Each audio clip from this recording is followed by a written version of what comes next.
नमस्कार, आप सभी का बहुत बहुत स्वागत है दोस्तों। आज की वीडियो में हम देखेंगे कि यदि हमें ground floor, first floor, second floor इस ऊंचाई का घर बनाना है तो हमें फाउंडेशन जाल का साइज़ क्या रखना चाहिए।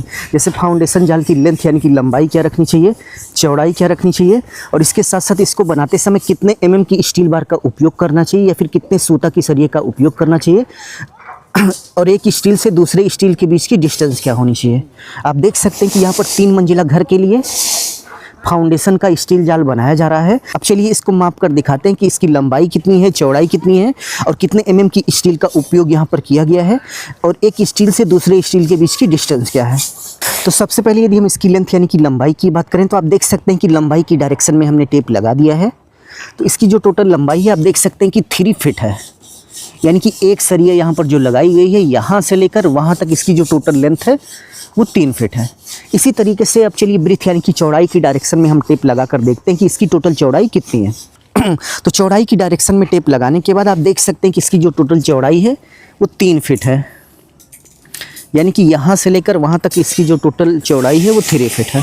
तो यदि आपको 3 मंजिला का घर बनाना है, वो भी आवासीय भवन यानी कि रेजिडेंशियल हाउस।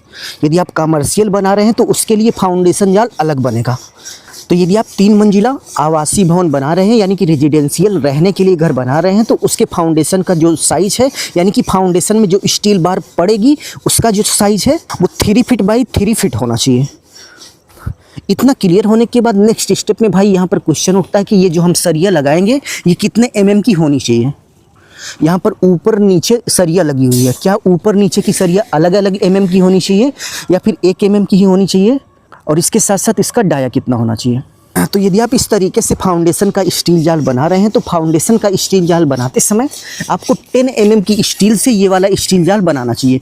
10 mm आप देख सकते हैं कि यहाँ पर 10 mm लिखा हुआ है, और बहुत सारे लोग सरिये को सूता में समझते हैं। तो 10 mm का मतलब 3 सूता सरिया होता है।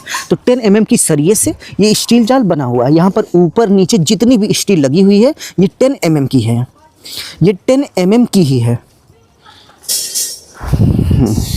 स्टील जाल के बाद नेक्स्ट स्टेप में यहाँ पर जो स्टील लगी हुई है, एक स्टील से दूसरे स्टील के बीच का गैप कितना रखना चाहिए। तो भाई एक स्टील से दूसरे स्टील का जो गैप है वो 6 इंच से लेकर 8 इंच के बीच रखना चाहिए। आप देख सकते हैं कि यहाँ पर कितना रखा गया है। चलिए यहाँ पर माप कर देखते हैं कि यहाँ पर कितना रखा गया है। तो यहाँ पर आप देख सकते हैं कि लगभग यहाँ पर 6 इंच है, यहाँ पर 7 इंच है, यहाँ पर आप देख सकते हैं कि 6 इंच के आसपास है, यहाँ पर भी आप देख सकते हैं कि लगभग 6.5 इंच के आसपास है, यहाँ पर 7 इंच के आसपास है। तो इसी तरीके से आपको भी 6 इंच से 7 इंच के बीच रखना चाहिए। इसकी चौड़ाई की डायरेक्शन में चलिए देख लेते हैं। तो चौड़ाई की भी डायरेक्शन में आप देख सकते हैं कि लगभग 6 इंच, यहाँ पर आप देख सकते हैं कि 6.5 इंच हो गया, थोड़ा बहुत इधर उधर हो जाता है। यहाँ पर 7 इंच है, यहाँ पर आप देख सकते हैं कि यहाँ पर लगभग 6.5 इंच के आसपास है। तो एक रिंग से दूसरे रिंग के बीच की जो डिस्टेंस है यानी कि एक सरिये से दूसरे सरिये के बीच की जो डिस्टेंस है वो आपको 6 इंच से लेकर 7 इंच के बीच रखनी चाहिए, और आप अप्रॉक्स मान लीजिए कि 6 इंच आपको रखना है। ठीक है, तो दोस्तों इस वीडियो में बस इतना ही। उम्मीद है आपको समझ में आ गया होगा कि 3 मंजिला का घर बनाने के लिए फाउंडेशन का स्टील जाल जो बांधा जाता है इसका साइज़ क्या रखना चाहिए, इसमें कितने mm की स्टील का उपयोग करना चाहिए। और भी यदि आपका कोई डाउट है तो कमेंट बॉक्स में कमेंट करके ज़रूर से ज़रूर बताइएगा। धन्यवाद।